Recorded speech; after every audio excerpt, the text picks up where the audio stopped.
तो दोस्तों मेरा चल रहा है प्रेगनेंसी का 8th मंथ और मेरे 33 वीक्स चल रहा है।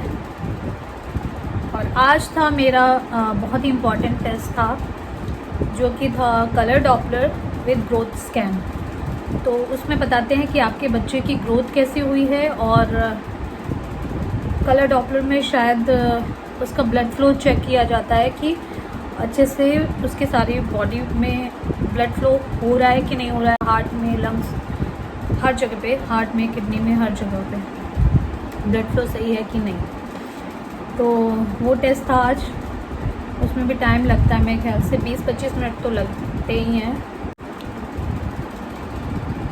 बाकी आज मेरा ब्लड टेस्ट भी था जिसमें कि पता चलेगा कि मेरी आयरन का लेवल जो है वो बढ़ा है कि नहीं, मेरा हीमोग्लोबिन बढ़ा है कि नहीं बढ़ा है, और बढ़ा है तो कितना बढ़ा है। क्योंकि अगर आपने मेरा पहले वीडियो देखा होगा तो उसमें मैंने आपको बताया था कि मेरा जो हीमोग्लोबिन था वो 9.5 था और उसके बाद आयरन की गोलियां चली थी काफ़ी समय तक। उसके बाद मेरा अभी 15-20 दिन पहले मैंने जब कराया था तो 10.3 था, और उस 10.3 था तो डॉक्टर ने कहा था कि अब इंजेक्शन देने पड़ेंगे, आयरन की गोलियां बंद कर दी गई थी। तो आज टेस्ट हुआ है, ब्लड टेस्ट, जिसमें अभी रिपोर्ट नहीं आई है, अभी हाँ शाम तक आएगी रिपोर्ट। तो उसमें पता चलेगा कि आयरन लेवल जो है वो बढ़ा है कि नहीं, हीमोग्लोबिन बढ़ा है कि नहीं। और आज जब मैं स्कैन कराने गई थी तो वहाँ मुझे पता चला कि वहाँ मतलब उन्होंने बोला कि एनीमिया से आपके बच्चे को फ़र्क नहीं पड़ेगा, बस ये है कि आपके जब डिलीवरी होगी उस समय ब्लड लॉस होता है बहुत ज़्यादा, तो ब्लड की ज़रूरत माँ को ज़्यादा पड़ती है। तो खैर ये तो है। अभी जो स्कैन करा कर आ गई हूँ, स्कैन की रिपोर्ट अभी नहीं आई है, स्कैन की रिपोर्ट हमें मिलेगी कल। लेकिन उन्होंने ओवरऑल बोल दिया कि सब कुछ अच्छा है, तो बाकी रिपोर्ट में ही पता चलेगा बाकी चीज़ें। तो इसके लिए मैं सुबह से ही उठ गई थी। मैंने आपको, अगर आपने मेरा पहले एनॉमली वाला वो देखा होगा, मैंने डाला था बीच में एनॉमली स्कैन वाला देखा होगा, तो उसमें मैंने बताया था कि हमेशा जब भी स्कैन कराने जाएं तो कुछ खा कर जाइए, क्योंकि बच्चा मूव करने लगेगा और आपकी हालत हो जाएगी खस्ता अगर आपने कुछ खाया नहीं होगा, और बॉडी एकदम वीक फील करेगी, आपको चक्कर आ सकता है, कुछ भी हो सकता है, ब्रीदिंग इशू हो सकता है। मुझे ब्रीदिंग इशू हो रहा था, चक्कर आ रहा था जब मैं नॉर्मली स्कैन कराने गई थी, क्योंकि मैंने बहुत ही हल्का सा लाइट सा खाया था और काफ़ी देर तक मुझे वेट करना पड़ गया था। और प्रेगनेंसी में हमेशा ये रहता है कि हमेशा 2 घंटे में कुछ खाते रहना चाहिए, तो कुछ खाया नहीं था। तो इस बार ये हुआ कि हम लोग सुबह चले गए थे और जब वहाँ पहुँचे तो हमें 1 घंटा बैठाया गया। फिर उन्होंने कहा 1.5 घंटा और लगेगा, तो 1.5 घंटा और लगाने के चक्कर में फिर मैंने उनसे बोला कि आप, मेरा घर पास में, आप मुझे बस मुझे बता दीजिए कि कितने समय में हमें आना है तो हम आ जाएंगे, क्योंकि मैं इतनी देर बैठ नहीं सकती हूँ। पैर लटका के बिल्कुल नहीं बैठना चाहिए क्योंकि स्वेलिंग आ जाती है पैरों में, और ऐसे भी नहीं बैठ सकती हूँ, दिक्कत हो जाएगी। और बाकी भूख तो लगनी शुरू हो ही गई थी, तो इसीलिए मैं गई, वहाँ से आ गई। उन्होंने बोला कि ठीक है हम कॉल कर देंगे, और मैं आ गई। फिर आने के बाद मैंने खिचड़ी बनाई, खिचड़ी बना के खाई, और फिर उतने में फ़ोन आ गया।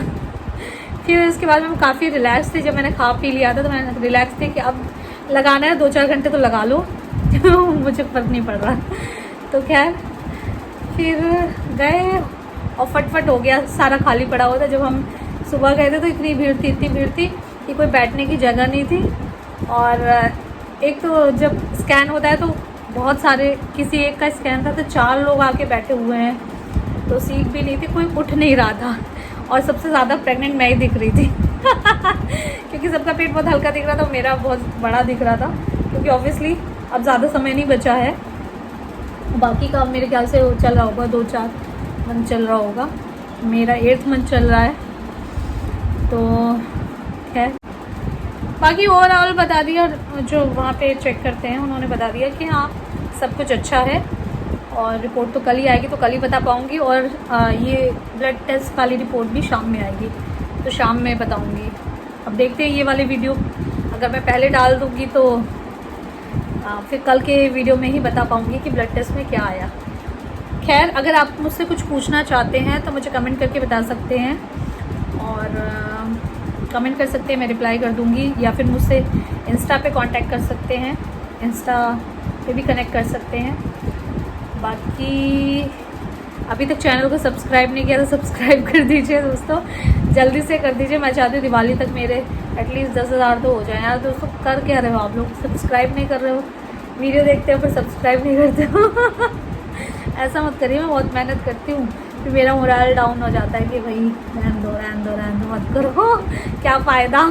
और इस समय तो और ज़्यादा मैं फिर परेशान हो जाती हूँ, फिर मैं सोचती हूँ कि नहीं, फिर पता नहीं कहाँ से एनर्जी आती है और लगता है कि हाँ चलो बनाओ, देखा जाएगा जो होगा। वैसे भी मैं देखती हूँ कि बहुत सारे लोग ऐसे हैं कि अभी शुरू किया है उन्होंने, अभी शॉर्ट्स डाल के उनकी मिलियंस में हो गए हैं, बड़े वीडियो भी नहीं डाले हैं। और मैं कब से बड़े बड़े वीडियो डालती चली आ रही हूँ, कितना समय हो गया, मुझे कई साल हो गए हैं। तो मेरा अभी नया चैनल नहीं है, बहुत पुराना चैनल है। और प्लेलिस्ट में भी जाके चेक करेंगे तो पता चल जाएगा, मैंने बहुत सारे वीडियोस बनाए हैं, ट्रैवल के, फिटनेस के, ब्यूटी के, बहुत सारे बनाए हैं। अभी फ़िलहाल नहीं ज़्यादा बना पा रही हूँ, अभी इसलिए नॉर्मल व्लॉग बना पा रही हूँ, जितना हो पा रहा है उतना उस हिसाब से कर रही हूँ।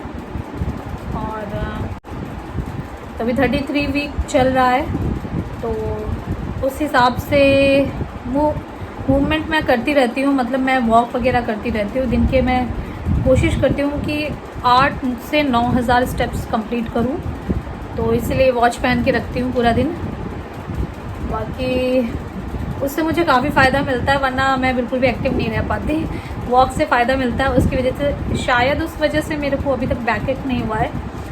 बहुत सारे लोगों को होता है बैक एक, और हो सकता है कि आगे आने वाले समय पर हो, पता नहीं, कोई आइडिया नहीं है, बट अभी तक नहीं हुआ है। और थोड़ा बहुत स्ट्रेचिंग भी करती हूँ, जो मैं पहले करती थी वही करती हूँ, कुछ नया मैंने स्टार्ट नहीं किया है।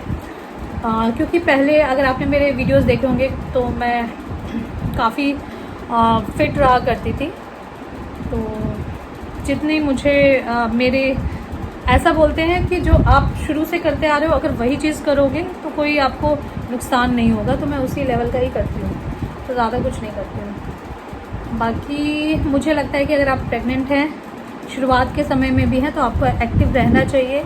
वॉक बहुत अच्छा है, वॉक करिए। और बाकी अगर आप कुछ और योगा वगैरह भी करते हैं तो वो भी करते रहिए, वो अच्छा रहेगा, आपकी बॉडी एक्टिव रहनी चाहिए।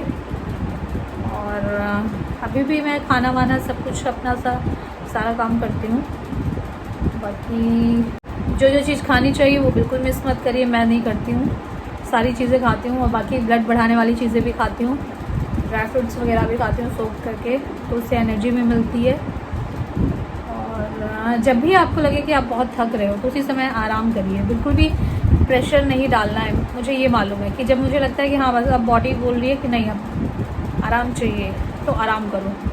और दूसरी चीज़ ये है कि अगर आपको पैरों में स्वेलिंग आती है तो उसके लिए पैरों को हमेशा ऊपर रखिए, मतलब अगर आप बैठे हो तो पैर लटका के मत बैठिए, एक स्टूल रख लीजिए, उसके ऊपर पैर रख के बैठिए, मैं वैसे ही बैठती हूँ। और बाकी जब मेरी शुरुआत के समय में, मेरे ख्याल से 4-5वें महीने में मेरे पैरों में स्वेलिंग स्टार्ट हुई थी, तो फिर मैंने थोड़ा बहुत रिसर्च किया, तो मुझे मालूम पड़ा कि पैरों के नीचे तकिया रखिए, थोड़ा सा ऊंचा तकिया रखिए, और फिर आराम से सोइए रात भर, तो आपके पैरों में बिल्कुल सूजन नहीं आएगी। तो मेरे पैरों में जो थोड़ी बहुत सूजन आई थी वो सुबह तक चली गई तो तब से और अभी तक मैं पैरों के नीचे तकिया रख के हमेशा सोती हूँ। और उसके बाद थोड़ा बहुत इधर उधर सपोर्ट के लिए भी मुझे पतला पिलो चाहिए रहता है, वो लगाती हूँ। कुछ लोग वो मैटर्निटी पिलो आता है वो यूज़ करते हैं, बट मेरे को उतना ऊंचा मोटा वो नहीं चाहिए था, हल्का पतला सा तकिया चाहिए था, तो इसलिए मैं एक यहाँ लगाती हूँ। मैं आपको वीडियो बाद में बना के दिखा दूँगी, शॉर्ट्स में बना के दिखा दूँगी कि कैसे करती हूँ। उससे बहुत आराम मिलता है, कोई पेन वेन नहीं होता है। और तो फ़ोन में स्पेस कर गया था दोस्तों, तो इसलिए बीच में वीडियो रुक गई थी।